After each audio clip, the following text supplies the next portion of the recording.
Week 2 of preseason football came and went, and to be honest it was a lot less of an interesting game, mainly due to a lot of punting back and forth, and only one touchdown being scored.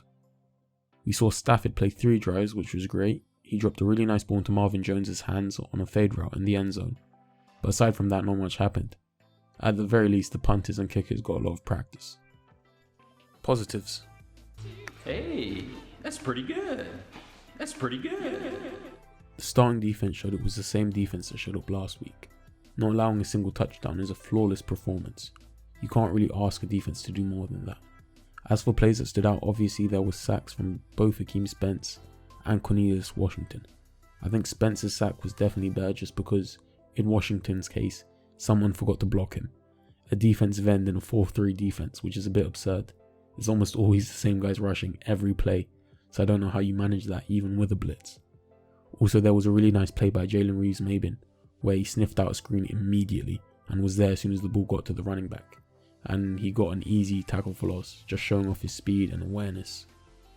Seeing Stafford get a touchdown was certainly fun, and again you can see the whole offense is moving down the field much more fluidly.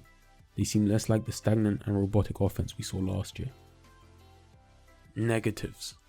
What? Oh no! There's a little bit more to talk about here. Now the defense did almost have a perfect game, not allowing a single touchdown. However, and maybe it's just me, but I did notice that the defense did seem to slow down in the latter parts of the game. Now they actually had a better performance than last week, giving the Jets less possession time, so I assume this sluggishness was because the offense was forcing them back on the field in more rapid successions. I guess this really points out the flaws in our offense, and as I predicted last week, the Jets' defensive line ruffled both Ruddock's and Kai's feathers a bit. But I'm okay with that, honestly. The Jets have one of the most stacked front sevens in the league, and I assume that trickles down a little bit onto their second team, so I can live with it. Our O-line isn't the best, but it's far from shabby. Jamal Agnew struggled again at the return position. He ironically led the team in tackles, but that isn't necessarily an inspiring stat for a cornerback. I think it reflects more on what a defensively grueling game this was. He's shown basically zero value at the return position, and with such a deep cornerback group, I think it's very likely he spends this season on the practice squad. Talking of practice squad, I think Tion Green will spend this season there too. He hasn't caught up with the speed of the game. There were plays where obviously the blocks didn't exist and he had no chance at all. But even when there was room, he just doesn't have the burst or the decisiveness.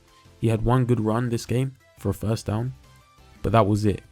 It's not that surprising though, he is a UDFA, or was a UDFA. TJ Jones suffered a hamstring injury. It doesn't seem serious, but as always, Caldwell is super hush-hush about these things. So it might give Golladay a few extra reps. Or not, I guess we'll just have to check the report. On to next week, probably the most interesting game this preseason, as the starters will stay on the longest and it's against the Super Bowl champs. This will be the best test for our team to see if we can swing it with the big boys, so to speak, especially due to the Patriots' consistency. There is no glaring weaknesses, so any of ours will be exposed to a greater extent than in the last 2 games. We can see how good our defense actually is playing against the most successful offense in the league, rather than flexing on bottom rung teams. Thanks for watching, and as always feel free to leave opinions down below.